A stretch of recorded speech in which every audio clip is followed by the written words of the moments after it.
Guys বিয়ের ম্যাচে আপনাদের সব টিমমেট মরে যাওয়ার পরে আপনারা কি করেন? সাথে সাথে তাদেরকে রিভাইভ দিয়ে দেন। না, এই ভুল কখনোই করবেন না, কারণ তারা হচ্ছে নাম্বার 1 বট, যার কারণে এনিমি ওদেরকে ভরে দিছে। বটদেরকে আগে প্রো বানাবেন, তারপরে তাদেরকে মাঠে নামাবেন।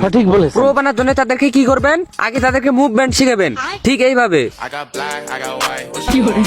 Hop outside the ghost and hop up in the fan on. I know I'm আমার এত সুন্দর মুভমেন্ট দেখার পর আমার টিমমেট আমাকে কইতাছে মেন্টালের মতন ঘোরাঘুরি না করে রিভাইভ দেওয়ান মারাও। এই কথার মানে হলো আমার টিমমেটরা মুভমেন্ট পারে, এখন তাদেরকে অন্য কিছু শিখাইতে হবে। এই তো স্নাইপার পেয়ে গেছি, এখন তাদেরকে স্নাইপার দিয়ে এনিমি মারা শিখাবো।